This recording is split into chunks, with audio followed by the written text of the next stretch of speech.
Bonjour à tous et bienvenue dans cette nouvelle vidéo qui est la première de cette année 2024. Il s'agit donc de mon bilan de lecture du mois de janvier.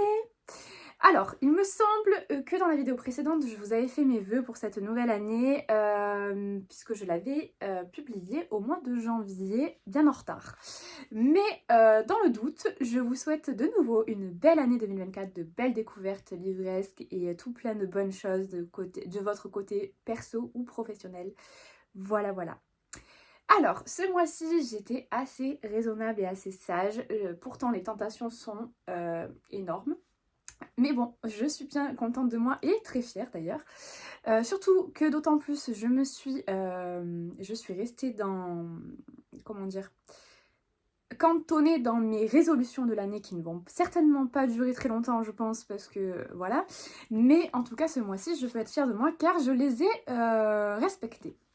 C'est-à-dire que je me suis procuré uniquement 2 livres et il s'agit donc pour le premier d'une suite d'une saga. Il s'agit du tome 2 d'une enquête de Fräulein Gold Sage-Femme aux éditions Moisson Noire de Anne Stern. Il s'agit ici du disparu de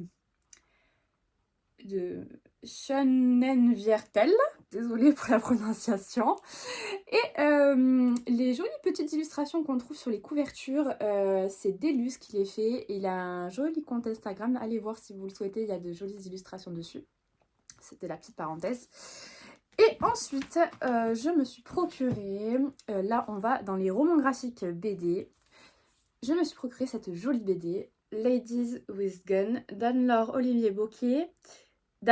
Olivier Bocquet, aux éditions d'Argo. Je pense que je vous en parlerai dans cette vidéo parce que je la lirai certainement ce mois-ci.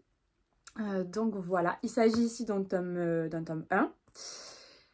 Et je pense que le mois prochain, je me procurerai le tome 2. Voilà pour ça. Eh bien, je vous laisse avec mes lectures de ce début d'année.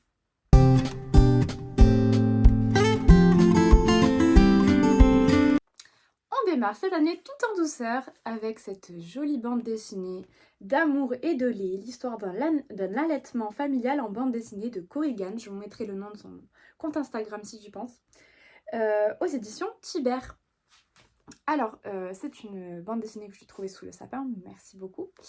Et ça m'a été offert avec 3 jolis marque-pages que voici. Tadadam. Donc du coup, à l'effigie de cette bande dessinée.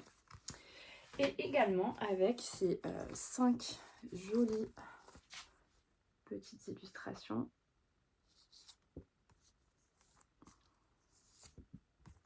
Hop, à l'endroit c'est mieux. À l'endroit encore c'est mieux. Touc, touc, touc. Celle-là je l'adore, c'est tellement vrai en plus. Ça me fait trop rire. Et voilà, donc c'est du coup des illustrations que l'on retrouve dans la bande dessinée.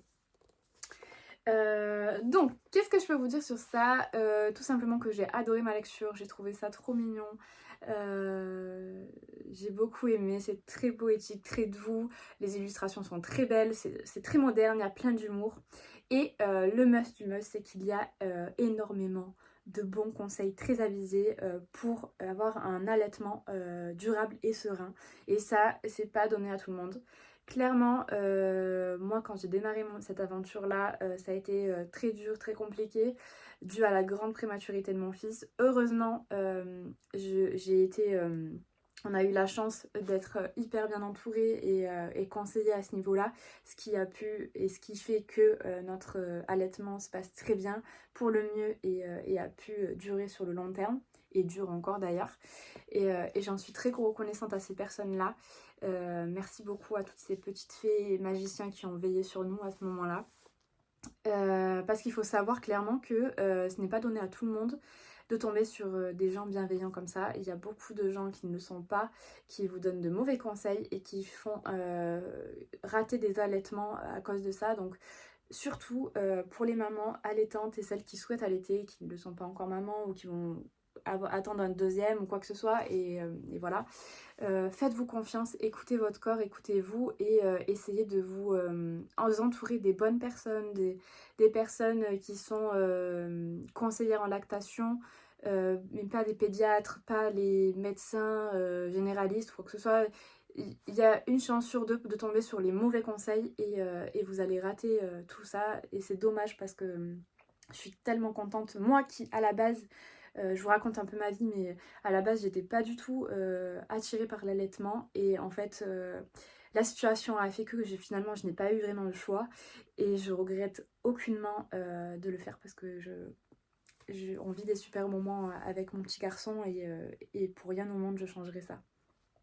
Voilà, donc qu'est-ce que je peux vous dire? Étant donné qu'il y a énormément de bons conseils très avisés dans cette BD, si vous avez un cadeau à faire à une maman allaitante ou à une future maman qui souhaite allaiter, clairement ce cadeau ferait un tabac, clairement. C'est quelque chose à offrir, je vous le recommande vivement. C'est vraiment un chouette livre qui devrait être dans toutes les mamans, dans toutes les mains, pardon, dans toutes les mamans, n'importe quoi, dans toutes les mains des mamans et futures mamans allaitantes. Donc voilà pour ça, je peux pas trop vous en dire plus, tout simplement pour le petit pitch. On suit une future maman au début, donc du coup elle tombe enceinte et puis elle se renseigne, on la voit évoluer lors de sa grossesse. Ensuite, lorsque le petit garçon naît, lorsque l'allaitement est mis en place, le rôle du papa aussi parce qu'il n'est pas oublié ici dans cette aventure lactée, parce qu'il y a des moyens de clairement que le papa participe aussi, même si on a l'impression que non, mais en fait si. Donc voilà, n'hésitez pas à vous procurer cette petite beauté, j'adore.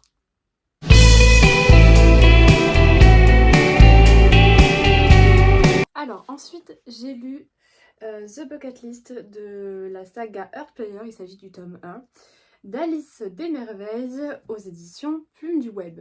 Je vous lis le résumé. Lily a tout pour être heureuse. De bonnes notes à la fac, un environnement familial sain et une carrière de médecin en perspective. Seulement, elle est trop sage, trop sérieuse, à l'inverse de son frère Kylian qui part en vrille depuis la mort de leur père. Alors sa meilleure amie décide de lui concocter une bucket list. Adulée, méprisée, Maëlle est la star montante du foot, quarterback de l'une des plus grandes équipes de l'histoire, les New York Giants. Mais les apparences sont parfois trompeuses, et il sait bien une chose, c'est que succès ne rime pas toujours avec bonheur.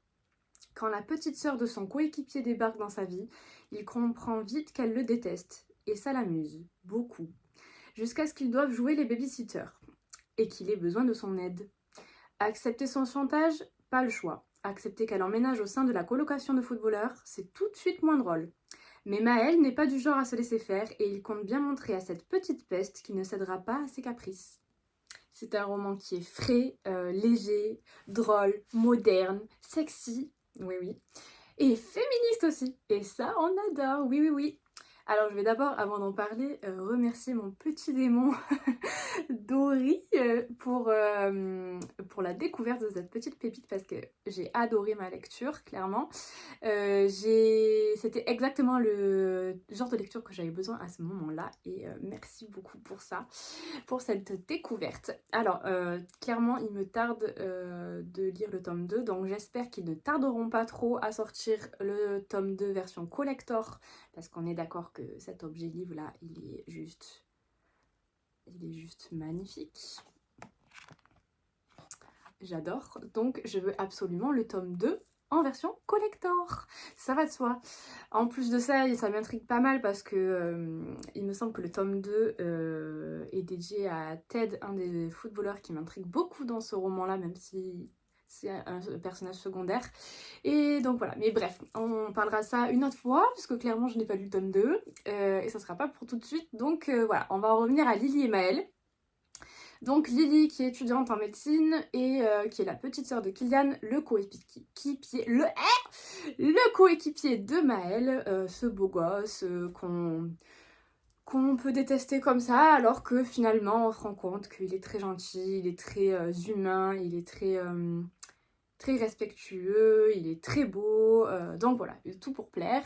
Mais Lily au départ le déteste et bon évidemment, on le sait tous, ça va se transformer en autre chose forcément, puisqu'ici on est dans une romance. Mais clairement j'ai adoré, comme je le disais tout à l'heure, c'est frais, c'est drôle, enfin il y a tout ce qu'il faut dans ce genre de lecture et j'ai adoré. Pourtant je suis pas friande énormément de romance, clairement, mais là j'étais prise au jeu, franchement il est génial, c'est super bien écrit, c'est super fluide, c'est un bon petit pavé quand même, ouais quoique bon ça va, aussi quand même, il fait à peu près 500 pages, mais ça se lit en quelques 2-3 jours, un grand max, vous l'avez bouclé clairement, il est génial. Euh, voilà, que vous dire de plus, si, je peux vous en dire un peu plus. Il y a aussi le fait que ce roman est un roman choral, c'est-à-dire qu'il y a des chapitres qui sont dédiés à Lily, d'autres à Maël, donc en fait, voilà, c'est le jeu du ping-pong, et j'adore quand c'est comme ça parce que du coup on a les pensées des deux personnages principaux, et ça donne une certaine dynamique au roman et du coup ça rend ça hyper fluide et j'aime beaucoup. Donc ça c'est un point fort aussi. Le seul petit hic peut-être que je peux trouver à ce roman et à cette histoire, c'est juste le côté un peu cliché des gamins qui sont encore en train de... Enfin des gamins, ils ont 20 ans mais... qui sont encore en train de faire des études, qui n'ont rien foutu de leur vie, n'auront jamais travaillé de leur vie, et qui sont blindés de fric, blindés aux as. Et donc j'ai trouvé ça un peu cliché parce que ça touche pas la majorité des jeunes actuels, même si ça existe évidemment. Voilà, j'ai trouvé ça un peu facile. Après, c'est clair et net que du coup, ça donne énormément de possibilités aux personnages dans le roman d'avoir tout ce qu'ils veulent en fait. Donc ça donne énormément de possibilités au roman en lui-même. Donc ça c'est cool. Mais voilà, c'était juste le petit point, voilà, un peu cliché au-delà de la romance. Que j'ai trouvé à ce roman, mais clairement ça ne m'a pas dérangé du tout, hein, soyons honnêtes. Voilà, j'ai adoré. Foncez, franchement, si vous n'avez pas encore le découvert. Le tome 1, et il me semble qu'il y a encore un peu de disponibilité en collector sur certaines librairies, chez certaines librairies. Et par contre, vous avez évidemment le tome 1 en version reliée et le tome 2 en version reliée classique disponible. Donc n'hésitez pas, foncez. Cette saga est vraiment à lire, c'est génial. Coucou, petit aparté, petite vidéo qui n'a rien à voir avec mes lectures en cours que j'étais en train de vous présenter, tout simplement car j'ai eu des petites réceptions courantes de ce mois de janvier, et tout d'abord j'ai reçu les trois autres livres dans le cadre du Grand Prix des lecteurs 2024 aux éditions Pocket. Donc j'ai reçu Mungo de Douglas Stuart. J'ai reçu également L'instant d'Amy Liptrot. Et j'en ai reçu un troisième qui est Apprendre ou à laisser de Lionel, je sais plus son nom. Mais je vous mettrai le petit encart de la photo du livre. Je ne l'ai pas avec moi en fait tout simplement parce que je suis en train de le lire et il est en bas et voilà, donc j'ai la flemme d'aller le chercher. Mais je vous mettrai le petit encart pour que vous voyez de quoi il s'agit. Et j'ai également reçu un autre service presse qui n'a rien à voir avec le Grand Prix des lecteurs, qui est le Polycarpe Arpenteur de Pierre Thierry. J'ai été contactée par l'auteur directement. Je pense que cette lecture-là va complètement me sortir de ma zone de confort, mais j'ai hâte de le découvrir et je vous en parle du coup comme les autres tout bientôt. Et voilà, et j'en profite aussi pour vous montrer mon tout dernier achat news. Mon petit sweat rose, j'ai trop craqué dessus. En fait, ce qui m'a fait craquer, c'est l'arrière du sweat. Je sais pas si on voit bien. Book is my therapy, c'est exactement ça. Comme ça que je le ressens. Ouais, voilà, tout simplement. Voilà, mais je vous laisse avec mes lectures en cours. La suite.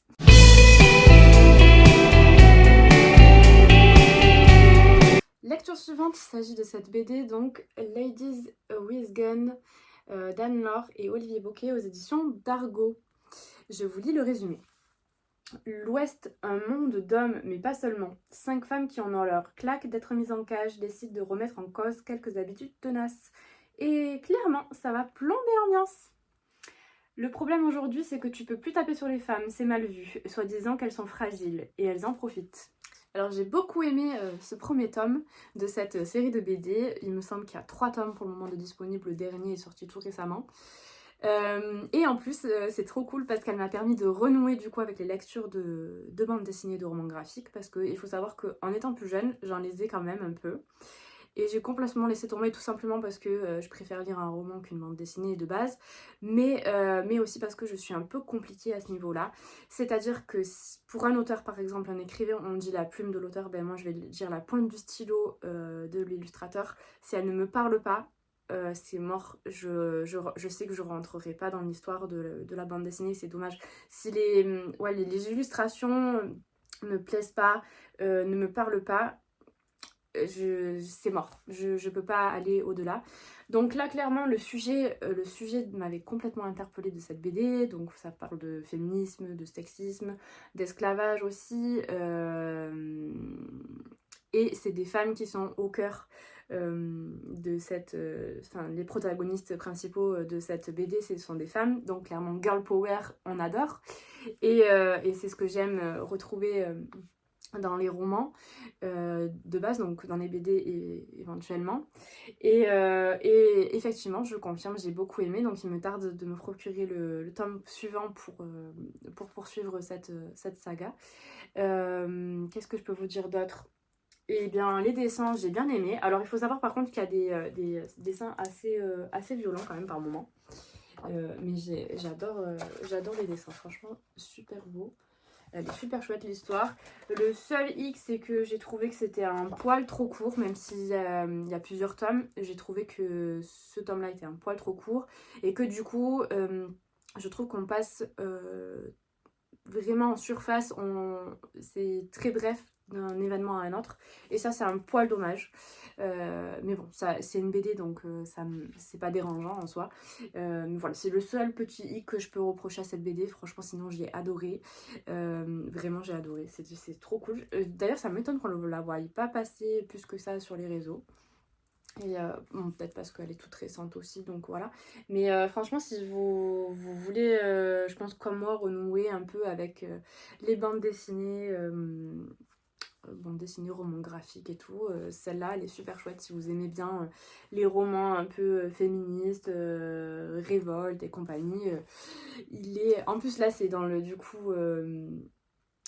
on est plongé dans le monde un peu du western et dans l'ouest évidemment, et ça j'aime beaucoup. Du coup je crois on a une indienne, on a une prostituée, on a une esclave, on a une fermière si je dis pas de bêtises, et la troisième elle est un peu plus de la haute, et elles se retrouvent toutes du coup dans un seul et même mouvement de révolte, et elles vont devenir copines entre guillemets, et voilà, je les ai laissées là, donc il me tarde de les retrouver. Je pense que je vous en parlerai soit le mois prochain ou soit au mois de mars, je suppose.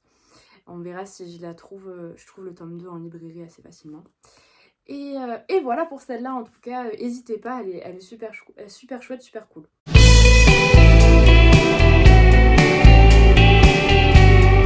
Lecture suivante, il s'agit tout simplement du tome 3 des Mémoires de la forêt, l'esprit de l'hiver, écrit par Michael Brun-Arnaud et illustré par Sanoé aux éditions École des loisirs. Comme il s'agit d'un tome 3, je vais évidemment ne pas vous lire le résumé pour ne spoiler personne, et je vais en parler très brièvement, tout simplement pour les mêmes raisons. Alors, évidemment, ce tome-là est aussi doudou et poétique, c'est ce qui fait l'identité de cette saga de toute façon, donc on ne peut pas y échapper. Mais en fait, j'ai eu un coup de cœur pour ce tome-là, tout simplement parce que j'ai trouvé qu'elle avait un petit truc en plus.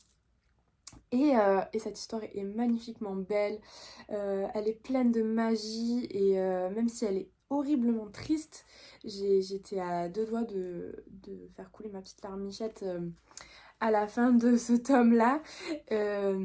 Et ouais, c'est très triste, mais c'est tellement, tellement bien écrit, tellement beau. Alors, ok, c'est doudou, poétique, mais ça traite quand même de thématiques assez dures, du coup, vous l'aurez compris. Et c'est ce que j'aime avec la plume de l'auteur, c'est que c'est tout emmené en douceur, en finesse, et voilà. Donc si vous n'avez pas encore découvert et vous n'êtes pas encore mis à cette saga, je vous le conseille vivement. Pourtant, c'est pas de moi de lire des romans jeunesse, ça m'arrive très rarement, mais je me prête au jeu de mieux en mieux, de plus en plus. Et puis ce côté un peu fantaisie, personnage imaginaire, les animaux de la forêt, tout ça, on aurait pu... Je pensais clairement que ça allait pas le faire avec moi. Et puis finalement, je me suis prêtée au jeu et franchement, j'aime bien ça. Normalement, le tome 4 et le tome final devraient sortir cette année, courant de cette année. Donc il me tarde de me le procurer, je vais y arriver, et de me replonger dans les mignonneries de cette saga jeunesse. En tout cas, si vous ne l'avez pas découvert, je vous conseille vivement de le faire parce que déjà les objets livres ils sont magnifiques et les histoires font tellement bien au cœur, tellement du bien au moral que allez-y, foncez.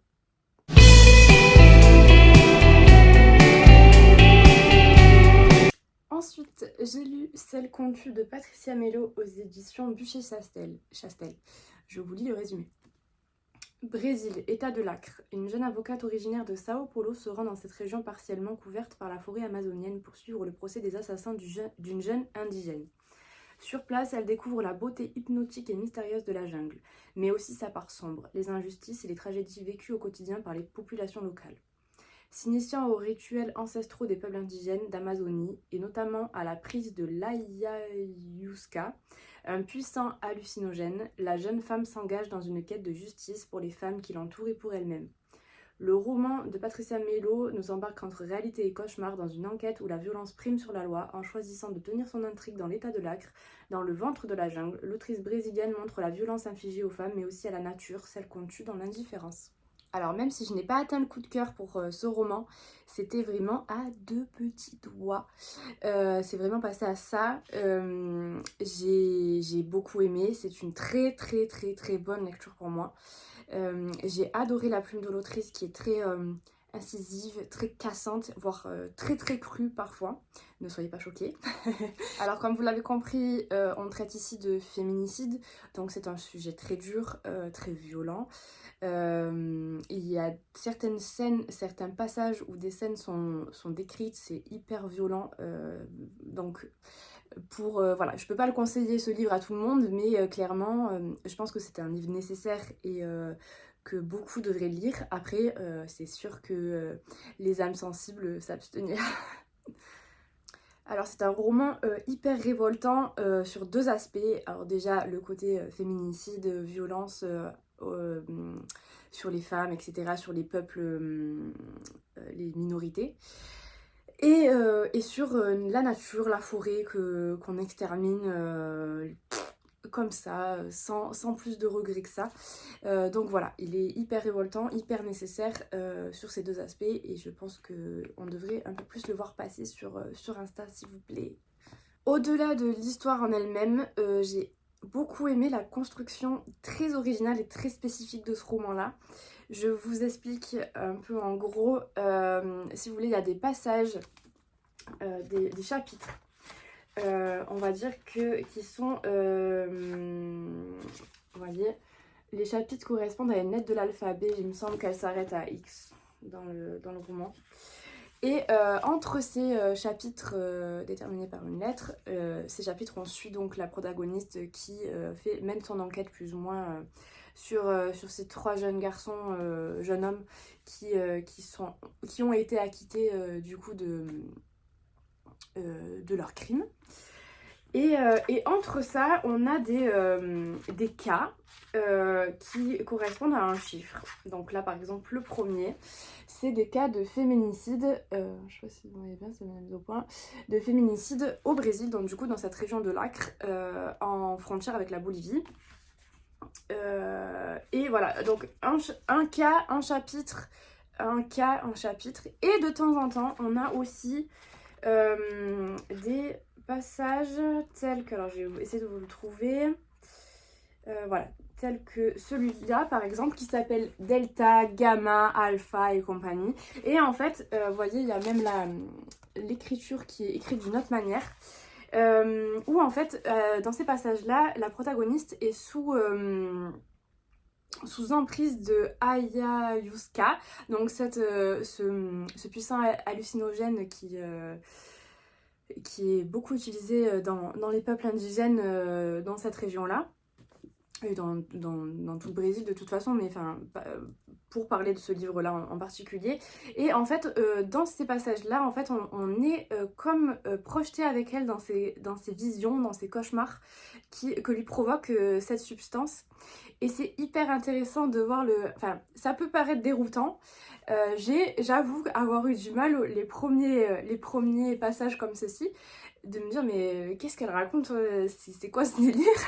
Et en fait, on se prend complètement au jeu et ça nous amène à découvrir des portes du coup avec le personnage. Du coup, je sais pas comment expliquer ça, mais ça donne une autre dimension à la lecture et j'ai trouvé ça hyper intéressant. J'ai beaucoup aimé le fait qu'on alterne entre donc du coup la vie terre à terre de cette jeune femme, les cas qu'on a pu retrouver de féminicide dans cette région-là et de temps en temps ces petites expériences avec les indigènes de la région sous substance et qui nous ouvrent des portes et des horizons auxquels on n'aurait jamais pensé clairement et qui a un rapport, qui reste un rapport avec tout ça, avec le féminicide, avec l'enquête en cours, avec voilà.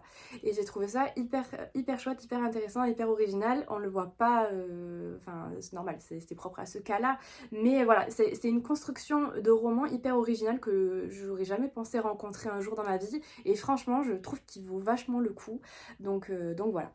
Et donc, comme je vous le disais, à travers ces divers parties, donc cas féminicide, enquête terre à terre avec l'histoire de la protagoniste et sous substance, il y a évidemment un fil conducteur à tout ça, qui est donc l'enquête, la vie personnelle de cette nana et son entourage, et ainsi que l'enquête en cours sur cette pauvre petite fille de 14 ans qui a été séquestrée, torturée, violée et abattue par ces trois jeunes qui se croient tout permis au final parce que ils font partie des personnes de pouvoir. Ce sont les enfants de personnes qui tiennent en fait cette partie de l'Amazonie, cette partie du Brésil.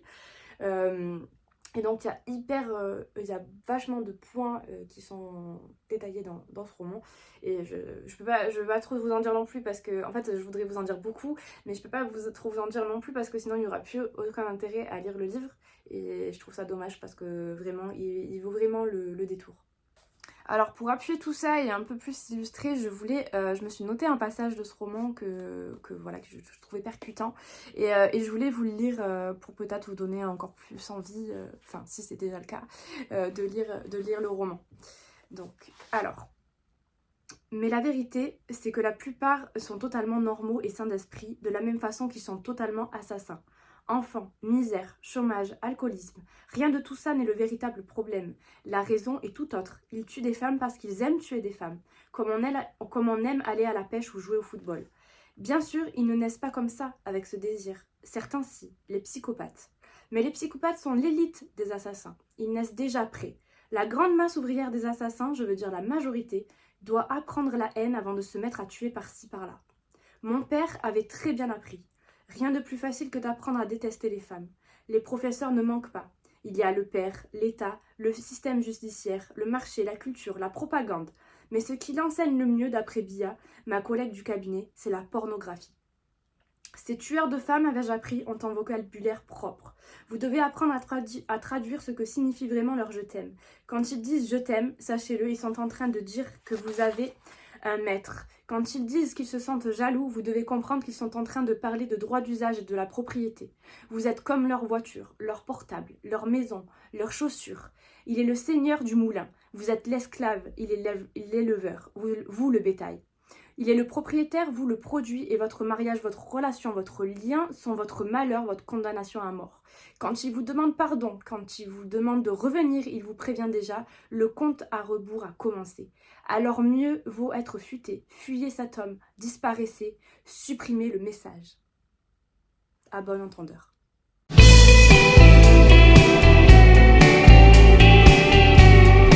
Ensuite, j'ai lu L'Instant d'Amélie Trott aux éditions Pocket dans le cadre du jury du Grand Prix des lecteurs 2024. Je vous lis le résumé.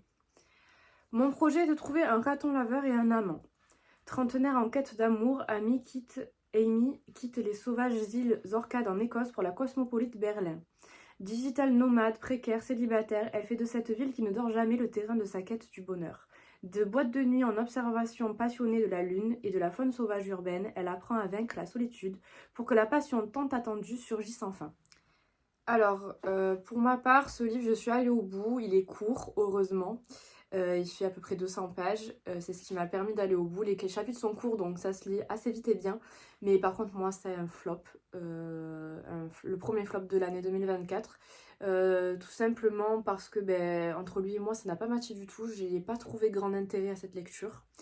Je pense que ça a un grand intérêt pour l'autrice et les lecteurs qui ont aimé cette lecture, mais clairement avec moi ça l'a pas fait, ça n'a pas matché. Je suis contente d'être arrivée au bout de cette lecture et qu'elle ne dure pas 500 pages clairement, parce que je pense que je l'aurais abandonnée.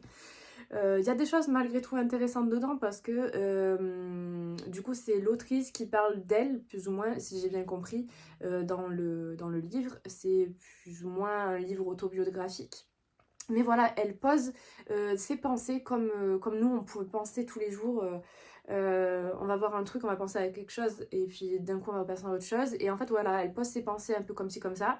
Et en gros, c'est débrouillez-vous avec ça. Et enfin, du moins, c'est comme ça que je l'ai ressenti. Et franchement, moi, ça m'a laissé dubitative. J'ai vraiment pas accroché.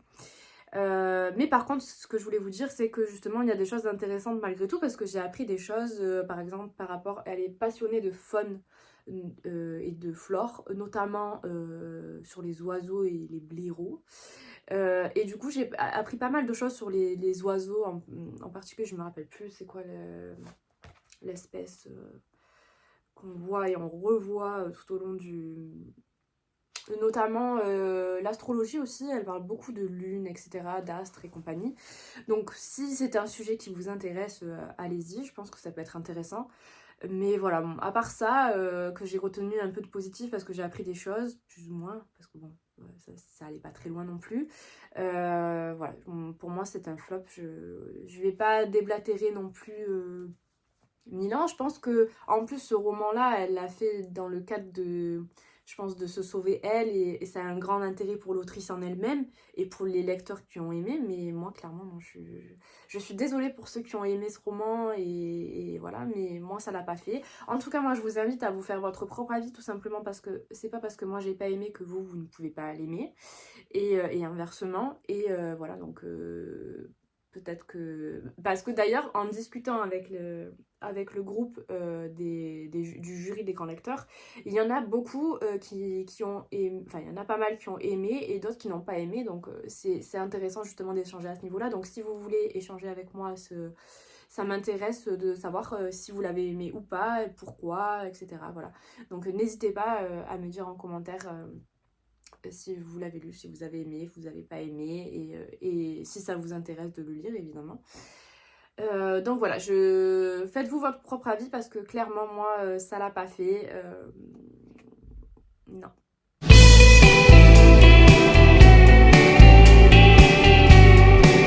Ensuite, j'ai commencé À prendre ou à laisser de Lionel Shriver aux éditions Pocket, toujours dans le cadre du jury du Grand Prix des lecteurs 2024 aux éditions Pocket. Je vous lis le résumé. Ils l'ont décidé il y a de nombreuses années. Pour ne pas disparaître dans l'indignité, la sénilité, la misère d'un système de santé défaillant, Kay et Cyril mettront fin à leur vie le jour de leurs 80 ans, ensemble. Depuis lors, la petite pilule attend sur une étagère du frigo dans une boîte à savon. Mais l'échéance approchant, le vieux couple ne voit plus la chose du même œil. 12 fins potentielles s'ouvrent à eux, 12 options possibles, à prendre ou à laisser. Alors on est fin janvier, je l'ai commencé mais je ne l'aurai pas terminé avant la fin du mois, donc je vous en parlerai plus en détail le mois prochain dans ma prochaine vidéo. Tout ce que je peux vous dire pour le moment, c'est que je suis pas plus fan que ça, je peine un peu à avancer dans ma lecture. Il y a du potentiel, le sujet m'intéresse, mais il y a beaucoup de longueur pour le moment, donc j'ai un peu de mal.